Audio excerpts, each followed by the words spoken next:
All right, folks, welcome back to Broader Financial Future. In today's video, we're going to talk about a Fidelity Inflation Index Fund. Like you, is inflation killing your pockets? It's definitely killing my pockets. When I go out to drive, it costs me more to get to work because we're back in the office. It costs me more to eat. Everything that I do just costs more. Now, I can imagine those people that are going on dates, it probably costs more to do that too. But before we get started and talk about what specific index fund we're going to talk about, make sure to subscribe, like, and leave a comment below and all that good stuff. All right, enough about all of that. Today, we're going to talk about Fidelity Inflation Protected Bond Index Fund. That is definitely a mouthful. Ticker FIPDX. Now, this particular index fund seeks to provide investment results that correspond to the total return of the inflation protected sector of the United States Treasury market. In a nutshell, that's what you're getting with this particular index fund. A little bit more is it normally investing at least 80% of assets in inflation protected debt, securities included in the Bloomberg's Barclays US Treasury inflation protected securities, typically known as TIPS. So when you see TIPS, it's Treasury inflation protected securities when you're looking at these type of index funds. So when you see that, that's what you mean, not like tipping your waiter. In addition, index series L's engaging in transactions that have a leveraging effect on the fund, including investments in derivatives such as swaps, interest rate, total returns, and credit default. So that's basically this fund in a nutshell. In addition, this fund been around since 2012, so it's been around for a while. It's not a brand new fund. It has an expense ratio of 0.05%. So basically, if you invest $1,000, you're paying 50 cents for every $1,000 to invest. There is no minimum to invest, so you can get in as low as $1 and build your way up if this is something that you're looking to get into. All right. So when you look at the portfolio diversification, it's really a focus in US Treasury. As you can see, 99.82%. Basically US Treasury, and that's the real goal of this particular fund. Not a lot of diversification when it comes to this fund here. Now let's look at the performance, right? I want to show everybody something. Year to date has a 0% annual return. 1 year, 6%, 3 years, 7%. Life of the fund is low at 2.63%. It's not a lot of huge returns with this particular index fund. It's not really meant to. If you really want larger returns, you're going to invest in something a little bit more riskier, like FXAIXX. I think that index fund, like the stock market, the S&P 500, things of that nature. This right here is mainly to kind of help fight inflation. As inflation goes up, this fund does a little bit better.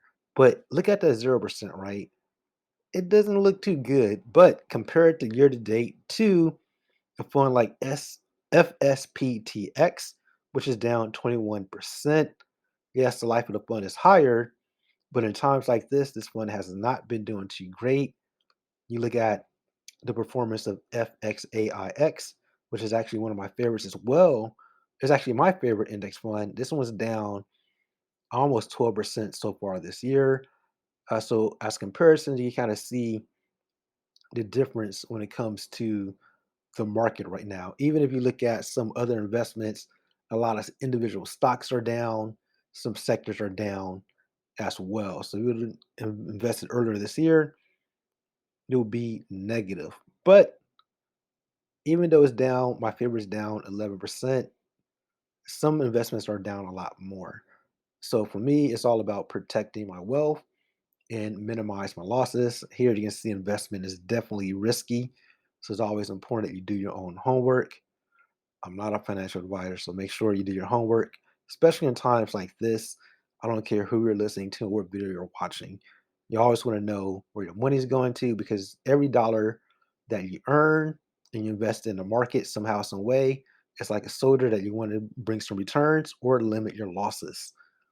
Moving on here, looking at the performance at a hypothetical growth. If someone invested $10,000 5 years ago, you would have gained over $2,000, about $2,600 in that time frame. So you still would have had a little bit of a nice little bump, but not as much as some of the other funds. But in times like this, it's definitely worth considering. Now, for me, I am considering adding this to my Roth fund. I'm not quite sure yet, just maybe like a little bit in my portfolio, just to kind of minimize risk as much as possible. But I'm definitely going to continue investing in the other two funds that I showed in this video because it is at a low. I'm pretty sure things are going to continue to go lower as up until April, especially with the conflict that we're having worldwide. It's just a lot of mess, a lot of instability worldwide. So that definitely affects the stock market, and the game has definitely changed. So you want to, for me personally, I want to put my money in places that's not as risky, but I definitely want to make sure I get a return. So I'm pretty much going to be doing basically the same things I've been doing, focus on my index funds. That's why I talk about index funds in videos like this on Wednesdays. Dividend stocks, because I want to make sure I am getting cash flow with my investments, and a little bit of growth stocks and a little bit of riskier investments as well. But this is something I'm definitely looking into getting into. I'm not sure if I'm actually going to get into this particular fund, but it's looking more and more attractive to me.